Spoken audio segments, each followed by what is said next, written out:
Abdul Razik, chemist.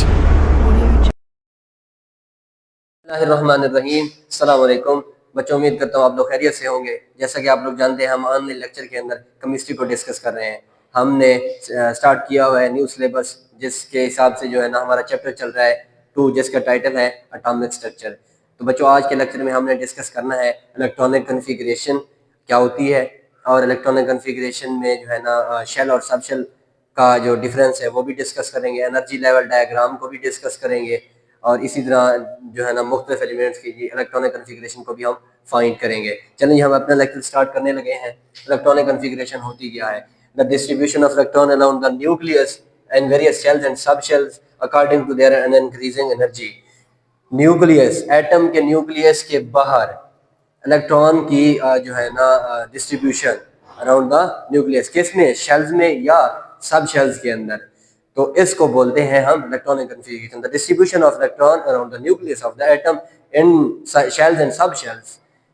तो इसको हम कहते हैं according to their increasing energy level, energy diagram या एनर्जी लेवल। तो एनर्जी के हिसाब से इलेक्ट्रॉन की डिस्ट्रीब्यूशन शेल और सब शेल में न्यूक्लियस के अराउंड, उसको कहते हैं जो है ना इलेक्ट्रॉनिक कन्फिग्रेशन। अब सबसे पहले बात आती है एनर्जी लेवल क्या होता है। एनर्जी लेवल या उसको कहते हैं शेल। शेल क्या होता है?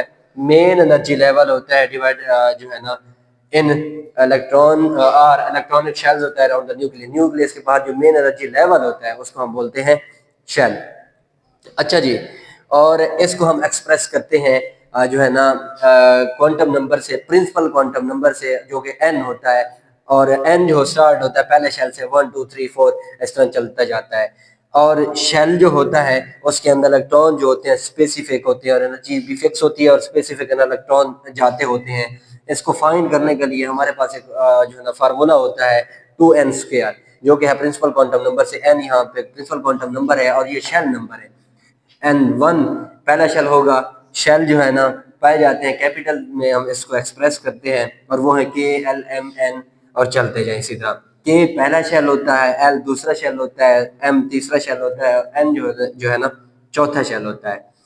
अब इसकी वैल्यू हमने मालूम करनी है कि इसके अंदर कितने इलेक्ट्रॉन जाएंगे। तो पहला शेल है 1 पुट करेंगे तो उस हिसाब से 2 इलेक्ट्रॉन आएंगे। दूसरा शेल है 2 पुट करेंगे, स्क्वायर करेंगे और मल्टीप्लाई करेंगे 2 के साथ, 8 इलेक्ट्रॉन आएंगे। इस तरह तीसरा शेल होगा 3 स्क्वायर करेंगे, 2 से मल्टीप्लाई करेंगे, 18 इलेक्ट्रॉन आएंगे। और चौथा जो शेल होगा, इस तरह पांचवा, छठा, सातवां हम जो है ना पुट करेंगे 4 और स्क्वायर करेंगे, मल्टीप्लाई 2 से करेंगे। इस हिसाब से 32 इलेक्ट्रॉन्स आएंगे।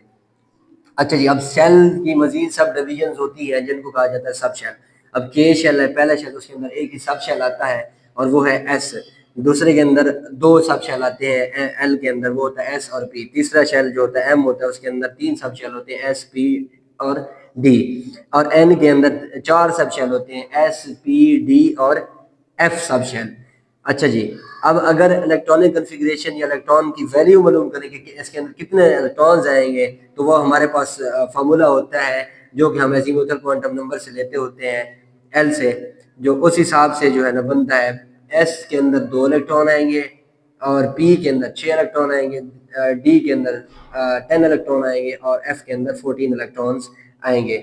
और एनर्जी के लिहाज से देखें तो सबसे कम एनर्जी होती है के की, लोएस्ट एनर्जी होती है, और उससे ज़्यादा जो होती है मोर एनर्जी होती है देन के।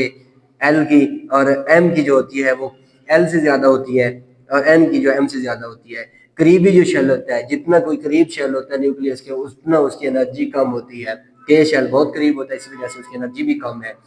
अच्छा जी, और एल कुछ दूर होता है, उसकी एनर्जी फिर के से ज़्यादा होती है, एम फिर उसकी एल से ज़्यादा होती है, एन उसकी एम से ज़्यादा होती है।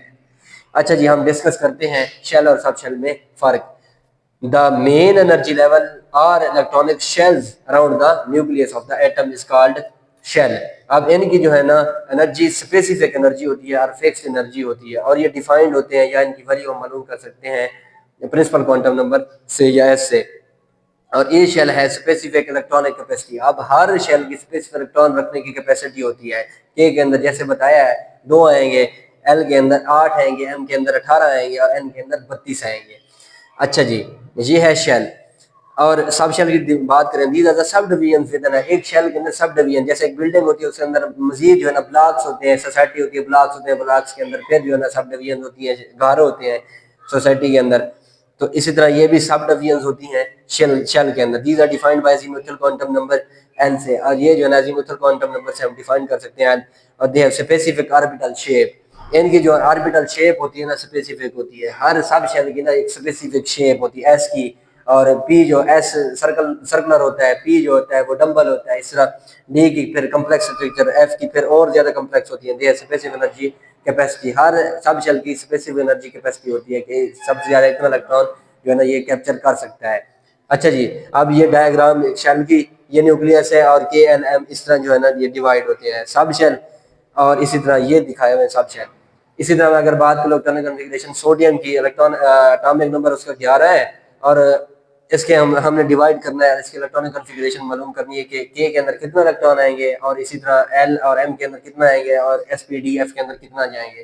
के पहला शेल है, 2 इलेक्ट्रॉन इसमें जाएंगे, सबसे कम एनर्जी है इसलिए 2 इलेक्ट्रॉन जाएंगे, और वो जाएंगे किस सब डिवीजन में, एस के अंदर 2 इलेक्ट्रॉन पर इसके पास जाएंगे। एल है, इसके अंदर मैक्सिमम 8 इलेक्ट्रॉन आ सकते होते हैं, तो ये लेगा, और 2 जाएंगे एस सब शेल में, और 6 जाएंगे पी सब शेल के अंदर।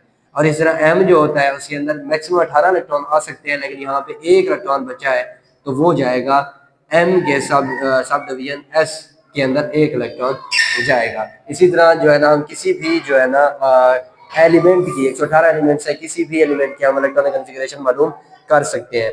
और ये आप जो है ना एनर्जी डायग्राम होती है, इस हिसाब से जो है ना आप इलेक्ट्रॉन को जो है ना डिस्ट्रीब्यूट कर सकते हैं। सबसे कम एनर्जी होती है एस सब शेल की, उसके बाद जो होती है ना फिर फर्स्ट एस की, फिर 2s की, उसके बाद 2p 2 की होती है, और तीसरा s की होती है, उसके बाद 3p की होती है, 3p के बाद 4s की एनर्जी कम होती है, फिर इसके अंदर इलेक्ट्रॉन आएंगे, फिर 3d के अंदर इलेक्ट्रॉन जाएंगे क्योंकि इसकी एनर्जी कम होती है, उसके बाद 4p के अंदर जाएंगे, उसके बाद फिर 4d के अंदर जाएंगे। तो ये होती है energy level diagram electronic configuration को जो है ना करते हुए हम इसको मद्देनजर रखते हैं।